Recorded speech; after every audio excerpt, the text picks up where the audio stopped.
భగవంతుడు ఒక అతీతమైన శక్తి కదా, ఆయనకేం కావాలి మన దగ్గర నుంచి? మనకే బోల్డని కష్టాలు, కానీ భగవంతుడికి కూడా కష్టం వస్తుందా? కోరిక నువ్వు తీరిస్తే గనక నేను ఇలా కొబ్బరికాయలు కొడతాను, అయ్యో భగవంతుడికి ఇలా ఇబ్బంది కలుగుతుందా అని ఆలోచన చేసిన వాళ్ళు ఎంతమంది ఉంటారు? భక్తివన్ ప్రేక్షకులకు నమస్కారం. భగవంతుణ్ణి నమ్ముకున్న వెంటనే భగవంతుడు అన్ని కోరికలు తీరుస్తాడు, నిజమే. కానీ భగవంతుడి వైపు చూసి అయ్యో భగవంతుడా నీకు నేను ఈ చేసి పెడతాను, లేకపోతే ఈ పని చేస్తాను నీకోసం అని ఎవరైనా అంటారా? బహుశా అలా కొద్దిమందే ఉంటారు. ఎందుకు అంటే మనం అనుకుంటాం భగవంతుడు ఒక అతీతమైన శక్తి కదా, ఆయనకేం కావాలి మన దగ్గర నుంచి? మనకే బోల్డని కష్టాలు, అందుకే మన కష్టాలు తీర్చడానికే భగవంతుడు ఉన్నాడు. కానీ భగవంతుడికి కూడా కష్టం వస్తుందా, అది కూడా మనం తీర్చాలా అనే ప్రశ్న ఎప్పుడూ మనం వేసుకుంటూ ఉంటాం. కాబట్టి మనం ఎప్పుడూ భగవంతుడికి ఏమీ చెయ్యం. ఒకవేళ ఏవైనా చేసినా అది మొక్కులాగా, అంటే మన కోసమే. భగవంతుడా నాకు ఈ కోరిక నువ్వు తీరిస్తే గనక నేను ఇలా కొబ్బరికాయలు కొడతాను, లేకపోతే ప్రదక్షిణాలు చేస్తాను, ఇది ఇస్తాను అది ఇస్తాను అనేటట్టుగా కదా. అది కాకుండా అంతకు మించి భగవంతునికి సేవలు అన్నది చేయటం నిజంగా చాలా అరుదు. అంటే ఎటువంటి కోరిక లేకుండా. మరి ఇవన్నీ పక్కన పెడితే అయ్యో దేవుడా నీకు ఇంత కష్టం వచ్చిందా, ఈ కష్టం నుంచి నువ్వు బయటపడాలి అని ఆలోచన చేసిన ఒక మహాభక్తుని గురించి ఇప్పుడు మనం తెలుసుకుందాం. పూర్వం మధురై క్షేత్రంలో రాజశేఖర పాండ్యన్ అనే ఒక మహారాజు గారు. అయితే ఆ మహారాజు గారికి అన్ని కళలు వచ్చు. 66 కళలు అంటారుగా, అన్నిట్లోనూ ప్రావీణ్యం ఉంది. కాకపోతే నాట్యం అన్నది మాత్రమే ఆయనకి సరిగ్గా రాదు. అటువంటి సందర్భంలో ఎక్కడి నుంచో, అంటే అప్పట్లో దేశ విదేశాల నుంచి అందరూ కళాకారులు వస్తూ మాట్లాడుతూ ప్రదర్శింప చేస్తూ ఉండేవారుగా. అలా వచ్చినప్పుడు ఒక మహానుభావుడు అన్నట్ట, రాజుగారు మీకు అన్ని కళలు వచ్చు కదా, మరి నృత్యం మాత్రం ఎందుకండి వదిలేశారు, దాన్ని ఎందుకు విడిచిపెట్టారు? అది కూడా మీరు అభ్యాసం చేస్తే మీరు అద్భుతంగా నాట్యం చేస్తారు, కాబట్టి అది కూడా నేర్చుకోండి అన్నారు. అప్పుడు రాజుగారికి ఒక ఆలోచన వచ్చిందట. అప్పటికే కొంచెం పెద్దవాడైపోయాడు ఆయన, చిన్న పిల్లాడు కాదుగా.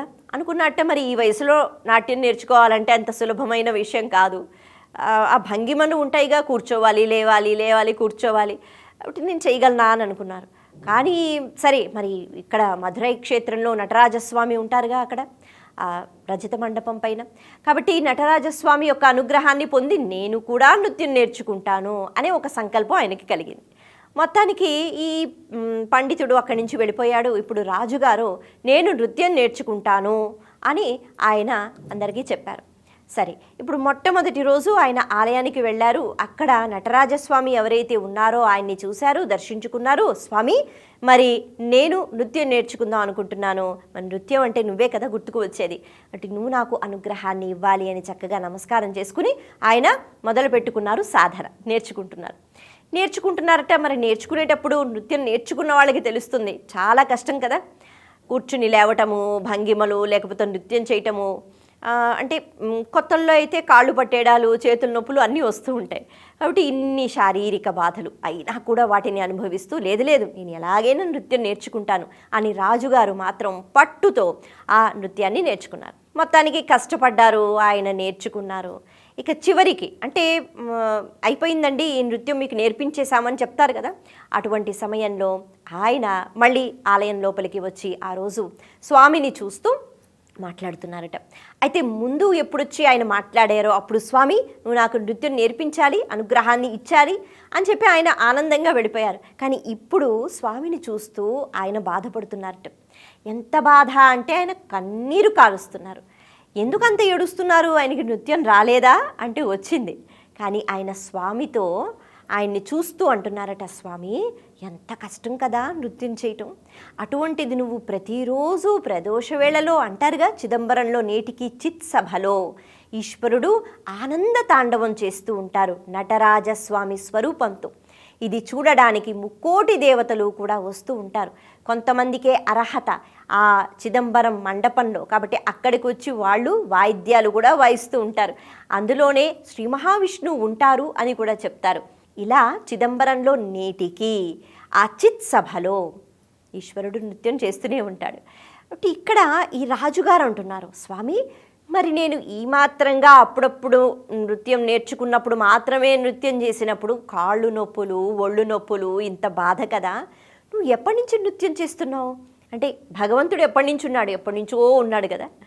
మరి ఆయన ఎప్పటి నుంచి ఉన్నారో అని చెప్పడానికి మన దగ్గర ఎటువంటి లెక్కలు ఉండవు. అలా నటరాజ స్వరూపం అంటే ఎప్పటి నుంచో ఉంది. మరి అప్పటి నుంచి నువ్వు ఆగకుండా ప్రతి నిత్యం ఇలా నృత్యం చేస్తున్నావు. మళ్ళీ నువ్వు చేసే నృత్యం మామూలుదా, మేము చేసినట్టుగా ఉండదుగా, అద్భుతంగా ఉంటుంది. ఆ కదలికలు వాటితోనే ప్రపంచం నడుస్తోందిగా. అందుకే ఇంత అలసిపోతావా నువ్వు అని బాధపడుతూ, అంటే భగవంతుడి గురించి బాధపడుతున్నాడు. ఎందుకు అంటే ఇప్పుడు తనకి తెలిసింది నృత్యం అంటే ఎంత కష్టమో, నేర్చుకోవడం ఎంత కష్టమో, చేయడం ఎంత కష్టమో.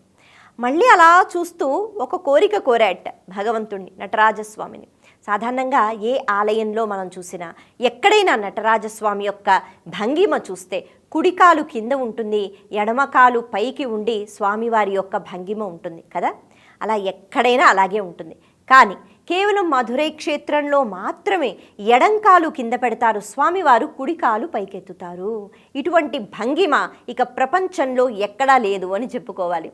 ఎందుకలా అంటే ఈ భక్తుడు ఇప్పుడు అడుగుతున్నాడు, స్వామి ఎప్పటి నుంచో నువ్వు అలాగే కుడికాలు కింద పెట్టి ఎడంకాలు పైన పెట్టి ఉండిపోయావు కదా, నీ కాళ్ళు నొప్పులు వస్తాయి, నా కోసం దయచేసి నా కోసం కాస్తసేపు విశ్రాంతి తీసుకో, ఈ కాళ్ళని మార్చు, ఎడమకాలు కింద పెట్టు, కుడికాలు పైకెత్తు అన్నారట. ఆ భక్తుని యొక్క ఆ బాధ చూడలేక నటరాజస్వామి తన భంగిమనే మార్చుకున్నారు. ఇది నిజం. కాబట్టి కేవలం మధురై క్షేత్రంలోనే మనకి విచిత్రం కనిపిస్తుంది. అలా ఈ రాజుగారు అంటే భగవంతునికి నిజంగా నొప్పి వేస్తుందా లేదా అన్న విషయం పక్కన పెడితే, భక్తుడు అన్న వెంటనే కేవలం మన కోరికలతోనే మనం భగవంతుడి దగ్గరికి వెళ్ళటం కాదు, భగవంతుడికి ఏది నచ్చుతుంది, అయ్యో భగవంతుడికి ఇలా ఇబ్బంది కలుగుతుందా, ఇబ్బంది కలిగేటట్టు మనం ప్రవర్తించకూడదు కదా అని ఆలోచన చేసిన వాళ్ళు ఎంతమంది ఉంటారు. అక్కడ ఉన్న ఆ స్వరూపాన్ని సాక్షాత్తు నటరాజస్వామి అని అనుకుంటూ, స్వామి దయచేసి నువ్వు నీ కాళ్ళు మార్చు అని చెప్పిన వెంటనే స్వామి ఎడమ కాలు కింద పెట్టి కుడి కాలుని పైకి పెట్టారట. అప్పటి నుంచి ఇప్పటి వరకు ఆ స్వరూపం అలాగే ఉంది. నేటికి మధురై క్షేత్రానికి వెళితే అక్కడ మనం ఈ భిన్నంగా ఈ భంగిమలో ఉన్న నటరాజస్వామిని దర్శించుకోవచ్చు.